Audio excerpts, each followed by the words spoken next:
Hi everyone, welcome to episode 29 of the Arbiters stream. With me is international arbiter Podomos. Nice to Today meet you.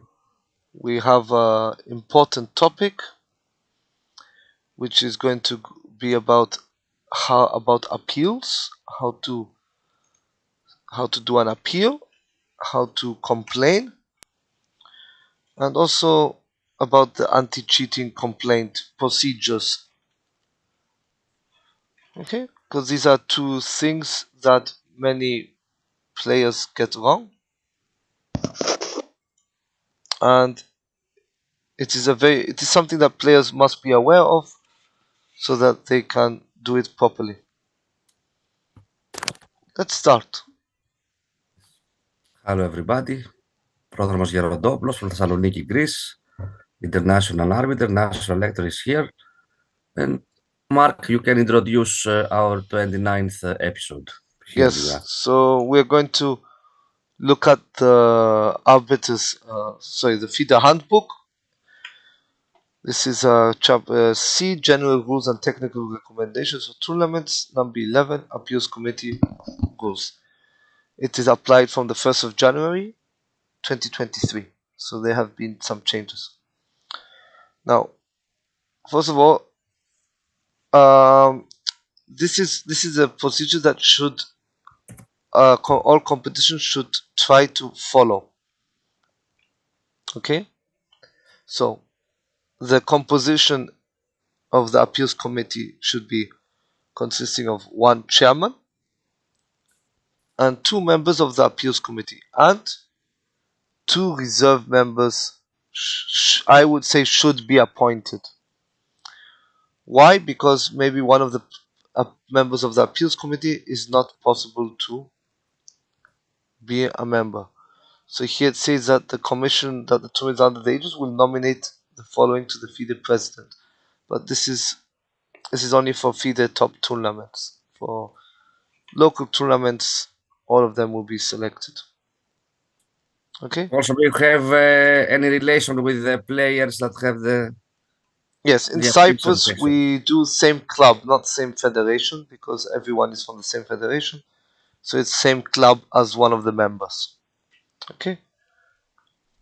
Yes, that's nice. Also, members from the Arbiters Commission should not be to the appeals committee because Yes, arbiters who are taking part in the yes, event as an it's not arbiter. allowed Yes, it's not allowed. because then the objection goes to the appeals to the commission and had not to be separated from. So no organizer, and no arbiter should be involved in the appeals committee.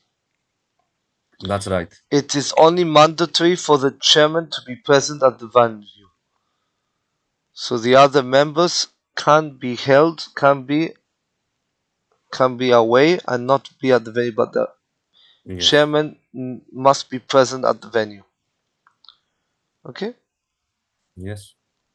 So, the appeals process. This is where many players get this wrong.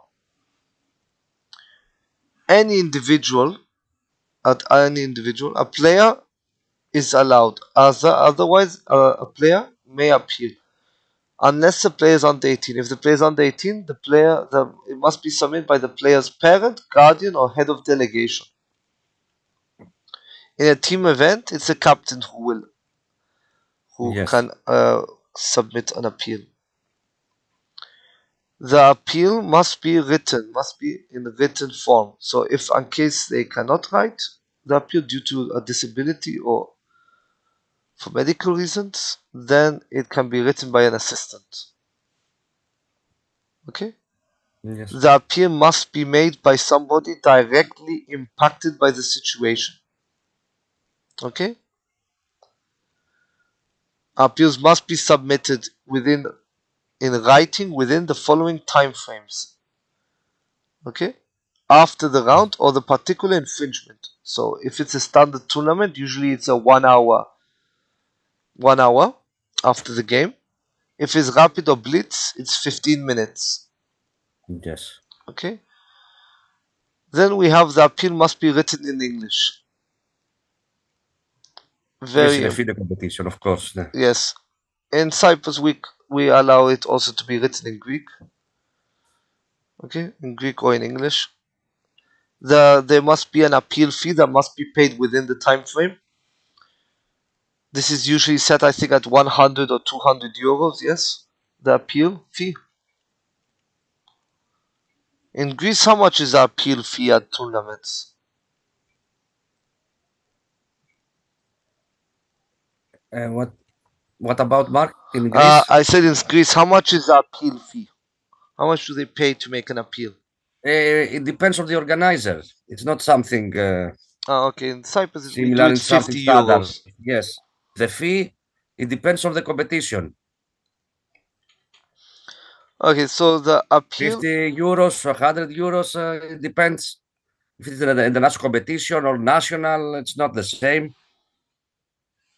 In other competitions, you have to pay the fee in a bank account. It depends on the competition. It's not something standard in every yeah, competition. an appeal may only be made once you have received the decision from the chief arbiter. So you cannot Yes, do an appeal without the decision of the chief arbiter. of course. So the topics of the appeal may include arbiter incorrectly applying the FIDE laws of chess. This is clear. If he's not applying the FIDE laws of chess, this is an issue. So there should be an appeal. Incorrectly applying the tournament regulations or the behavior of a player. Okay, but it's not limited to this. So again, no, you cannot sit into a judgment of your own federation or club, or you are personally involved. So upon receipt of the appeal, the appeals chairman will most probably ask for written statements within a specific time frame from the opponent of the appellant, the chief arbiter, and the arbiter who made the original decision. Yes. And the appeals committee is going to communicate its decision as soon as possible in writing. Find solutions, of course, which is within the regulations, the tournament regulations, within the FIDE regulations, and of course, with the FIDE's motto, Gens Yes. una sumos, is very important. And then they will be communicated dependent on how the complaint was received. So either by email or by publish it on the website. Okay, and if this event is a very high class FIDE event, it must be sent to the FIDE commission. Okay, Yes. so this is something clear because many times players accept an arbitrator's decision, they go home. Next morning, they want to make an appeal. It's far too late. Yes. No, it's not exist. An appeal must be made at the same time. Yes. You finish your And game. in many competitions before the start of the next round, Yes. it would be discussed and to make the decision before the start of the next round. Yes. So it's very important Yes. for this. Yeah. Okay. That's right. Any questions on the appeals No, is there any question from the decision? audience, Mark? I don't know. No. Okay, one question is, let's say a tournament does not have regulations on the appeal. What is used as guidelines? It depends on the schedule. Without reading the schedule, Yes. this tournament must not be such an international tournament. Yeah, no, I know. Let's say a small Or in a tournament. local tournament. Okay. So here, if anyone is looking for regulation, you should follow these. These are technical recommendations. It's very important. Yes. Remember, you have the right to appeal an arbiter's decision. So let's say you play, the arbiter gives a decision, you disagree with the decision, you have the right Yes. to ask for the chief arbiter, so that the chief arbiter can give their decision. Once the chief arbiter gives their decision, that's the decision for the game, and then you can lodge an appeal. Are you allowed to lodge an appeal during the game? During the game, Yes. it depends on the fault. In many cases, after the end of the game of the round. So you have to accept the arbiter's decision until the chief arbiter's decision until the end of the round, and then make an appeal. Yes. Because the appeal will anyway not be looked at during the game. Yes. Okay. So this is important rules on the appeals committee on how to submit an appeal. And otherwise, if the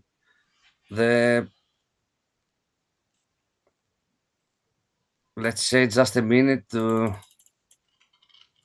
in all the tournaments, let's say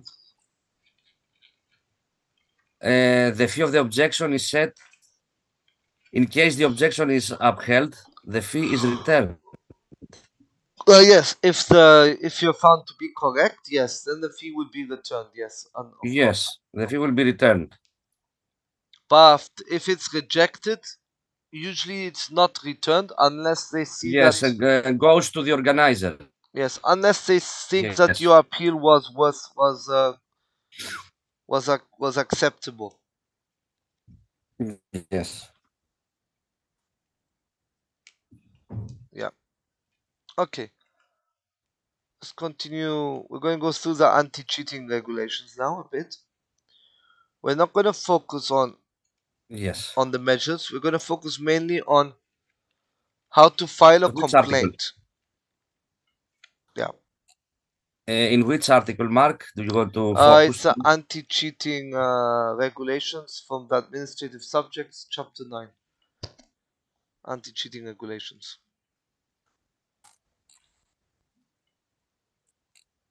So we're not going to go through on what it means, because this is very important. It's very obvious. We're looking at mainly at number 7. Number 7 is something very, very important. Do you want to start from? Yes. Yes, well, I don't think we would want to start from the beginning, because Yes, I know something. we know most of the players understand Yes. what the cheating idea is, where we know the fair play violations. So, for example, cheating is when you use electronic devices or you use advice during a game, manipulation of results, and then we have fair play violations, which is when you use electronic devices, uncooperative with the arbiter, not following the fair play rules.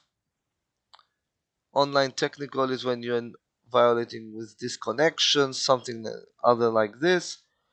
Assumed cheating is when they use they check the games for assumed cheating, but this is not something I want to go in today. The same with the thresholds. This is all about cheating using statistical evidence. I want to mainly go on complaints from a participant's point of view.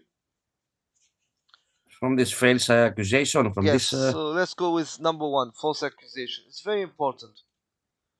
Reckless or manifestly unfounded accusation of chess cheating is a serious violation of the requirement of fair play.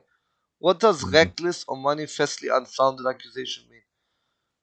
For example, the only evidence I have that somebody else is cheating is them playing higher than their rating. Yes.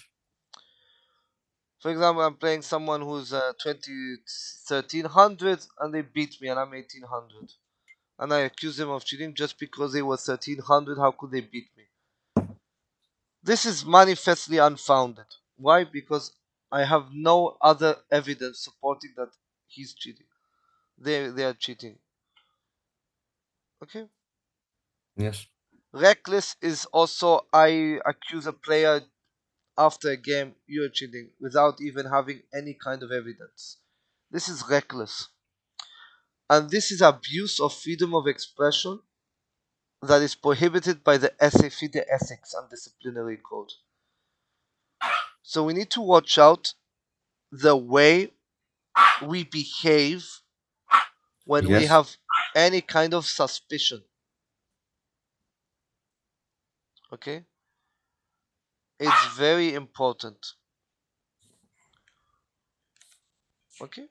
Why is it very important? Because we cannot just go around accusing everyone and think that we can get away with it with freedom of speech. It's not freedom of speech by accusing someone. Okay? Especially if it's unfounded or reckless. So who has jurisdiction? So the Fair Play Commission has Yes. jurisdiction over all accusations. Okay? Yes. All federated board games are subject to the FPL jurisdiction. Online chess only falls under FPL jurisdiction for official FIDE competitions. All cheating incidents occurring in tournaments that require maximum must be reported to FPL. Okay, to the Fair Play Commission, but the Fair Play Commission may refer it to the National Federation.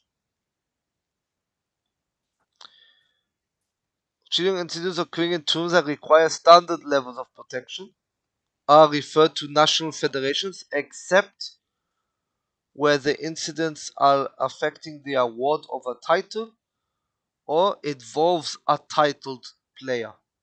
Such cases Yes. must be reported straight away to the FPL. When investigations refer to the National Federation, the National Federation will investigate and apply whatever is necessary. They are required to notify the FPL of their decisions with the evidence. Okay? The FPL may adopt or refer the case to the EDC. Okay, if the FPL does not adopt the decision, then it only applies at national level.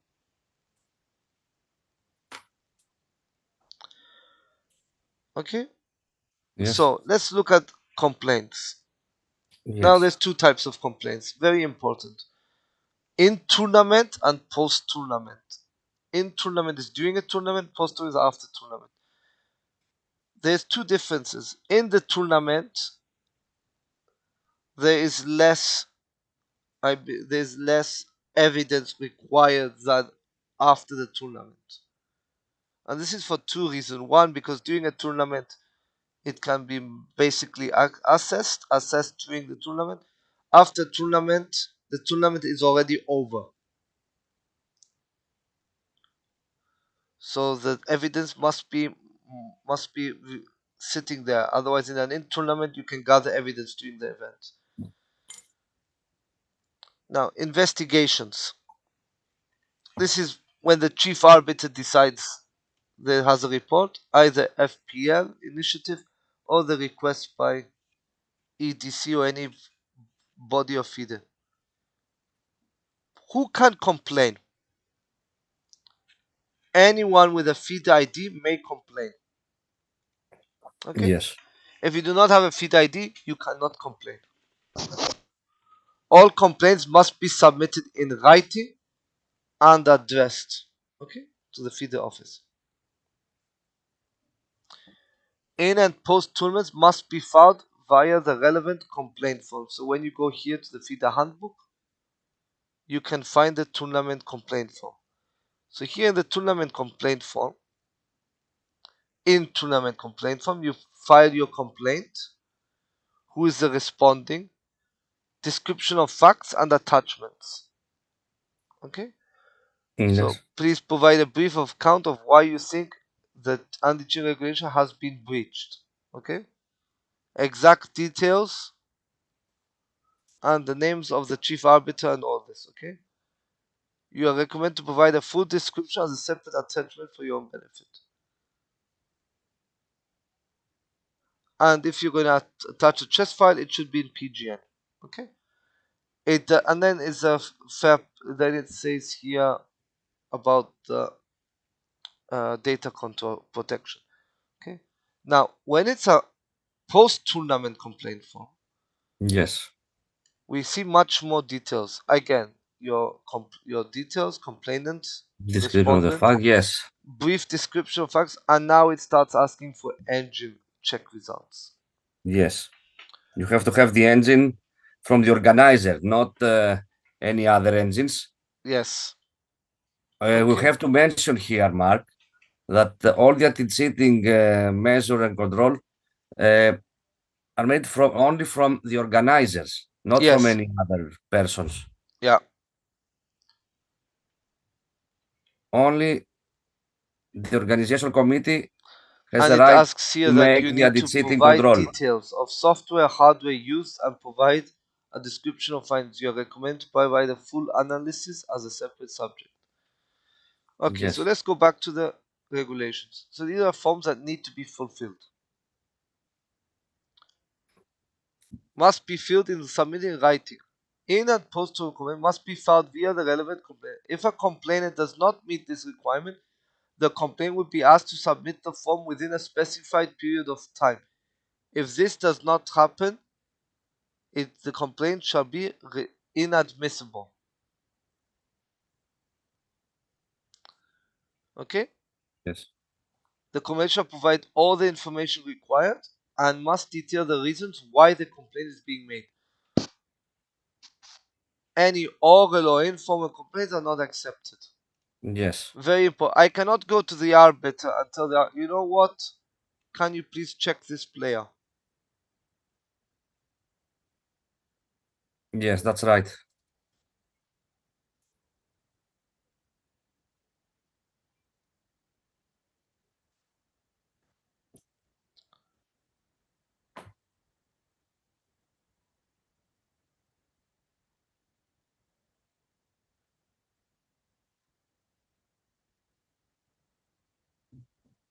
Mark? No, well, sorry.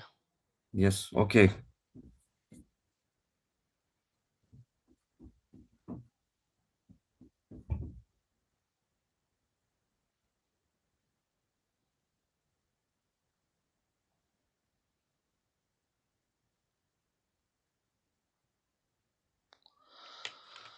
Okay, so it's very important, okay, to fulfill this correctly because even oral informal, this is happening a lot.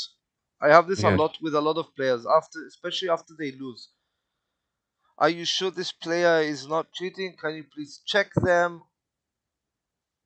If it's oral or informal, I do not accept their complaints. I always ask them to please submit a written complaint, which most of the time they do not do. Okay? Yes. The in-tournament complaint must be submitted to the chief arbiter. And here is where the chief arbiter must inform. Penalty for filing an manifestly unfounded in complaint form. In-tournament complaint. So if you are if you are submitting a complaint and accusing the player only because they are playing much better, then you can be penalized for filing a manifestly unfounded complaint. Okay? The chief Yes. arbiter will start investigating and forward the complaint and report to the FPL and Fide. Okay? If a chief arbiter comes to the conclusion that the ITC is unfounded, they may dismiss the complaint during the tournament. Okay? The player retains the right to file a post-tournament complaint on the same incident. Okay? When you do not complete in-tournament complaint and complete only a post-tournament complaint, you must explain why you did not file during the tournament. All complaints shall list all bases available at the time of filing. So you need to And see yes. why My opponent went to the toilet 20 times. Yes.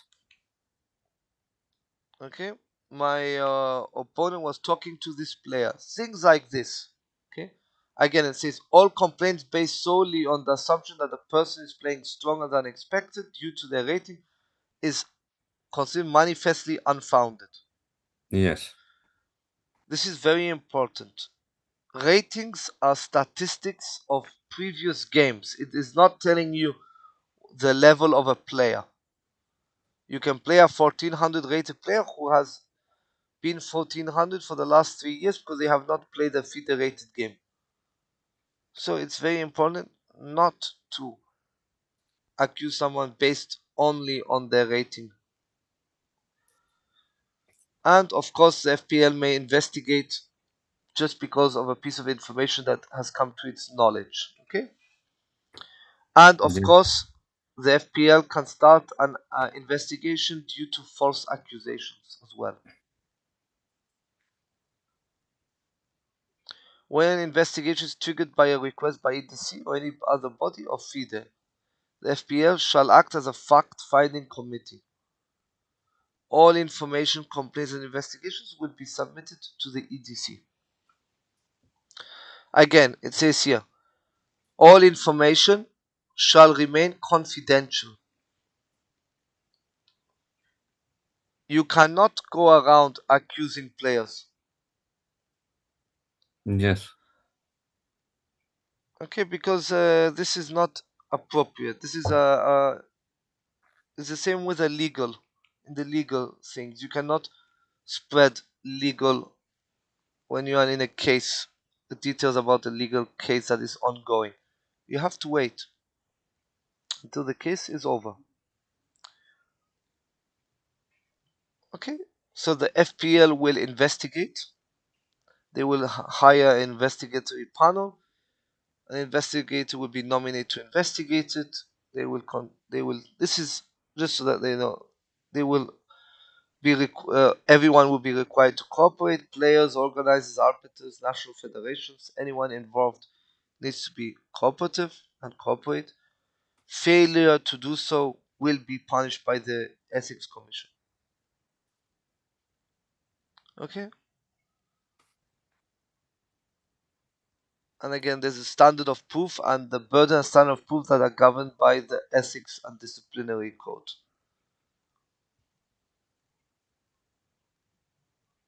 Okay, and then a report will be published and Yes. it will be informed by everyone. Also, it depends on the competition. Yes. The organizers in during the games has the right to make some cheating controls to the players. Yes, of course. This is not only that the But player is not speaking because but from. not because a player complained about the opponent. Yes, that's right. So a player asking the arbiter to check the opponent is not allowed. Random. Random inspection, yes. Yes. Then we have here, so let's say manifestly unfounded accusation. So an accusation of cheat that is manifestly unfounded, for example, based only on emotion, insufficient data, false accusation. An accusation of cheat that is based on factual circles that would lead a reasonable person to believe that there is a reasonable chance of cheat is not Yes. considered manifestly unfounded.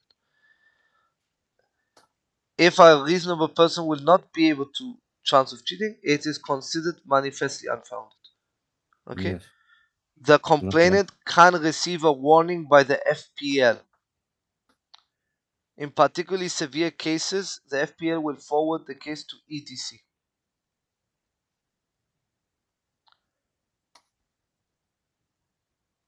Okay, statute of limitation is 5 years.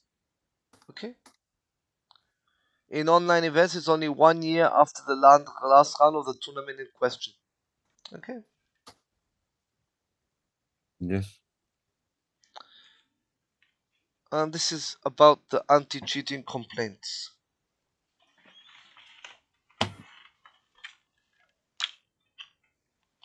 Anything you want to add about it? No, that's something clear. I think. Is there any question from the audience? Yeah, we got a question. Let me read it. If a player is being accused by another opponent, can they complain about it?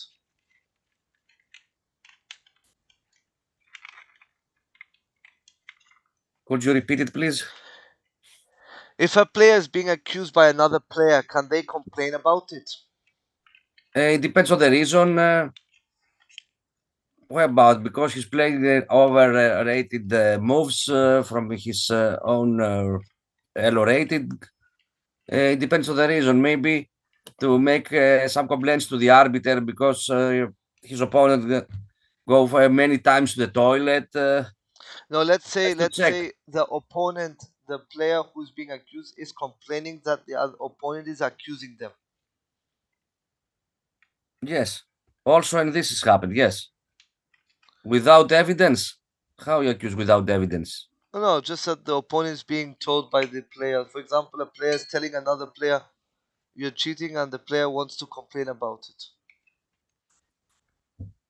Yes, to have the reasons to the arbiter, to complain to the arbiter about.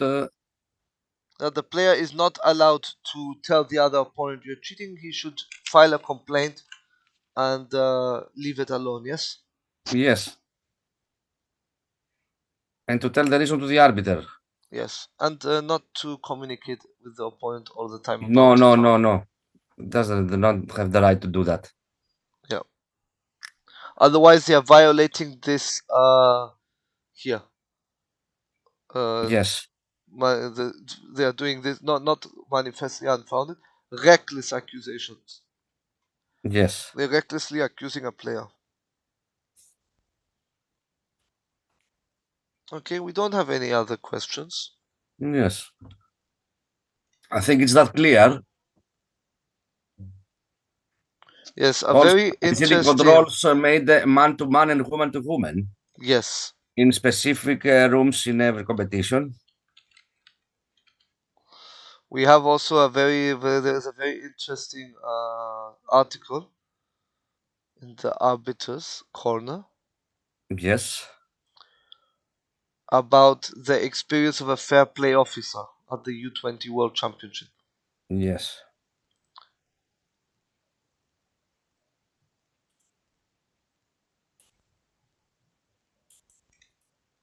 There's a new IT1 certificate.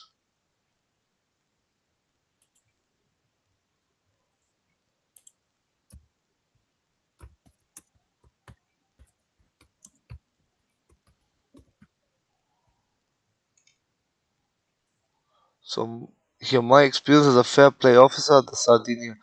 So here you can read about the experiences of Alon Schumann, yes, international arbiter Alon Schumann, who was a fair play officer at the event in the U20 Youth Championship, where not a scam, not what is it called, a little incident occurred, and it's very important of what can happen, but what can easily go wrong for a player. yes, Yes, fair play violations don't even need to be with cheating in mind. It can be a simple player forgetting the mobile phone in the pocket, yes, or something small electronically, and it's found a bit late. So yes, it's very easy. It's very important. So it's something that I would suggest all arbiters to read. The Arbiters Corner of the FIDE Arbiters Commission. Also, the European Chess Federation has Arbiters Corner.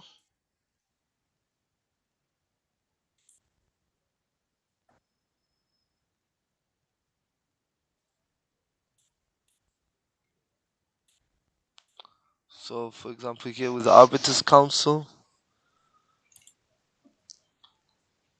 they have the Arbiters Corner. They don't have any. They didn't publish anything left after December. yes. Oh, okay. Ah, here you can see the experience as well. Here, yes.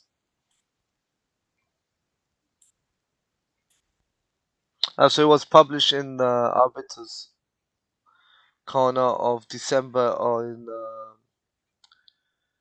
in the ECU, and then it came Yes, again. ECU articles. Yes, I also have.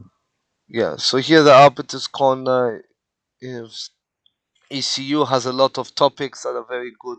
Yes, I also written. Yes. Yeah, I remember. Yeah, it was very important topics. Yes, and also is in progress another one. Yeah. Okay then. Yes. I think we finished for today. We will be doing another stream next Wednesday, and yeah, we'll do another 2 streams in May, and then we'll have a break for 2 weeks due to events Yes. taking part. We have Fide events. some events that we have to be at, so we will not be able to stream, but we will do the next 2 weeks. So if you have any questions, please submit it. We are very interested to Yes, we're going to discuss in a look at future it. episode. Yes. So thank you very much, everyone. Thank you. Good night. Bye bye.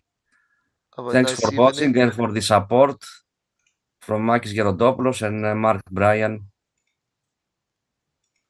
Thank you very much. Good night. Good night.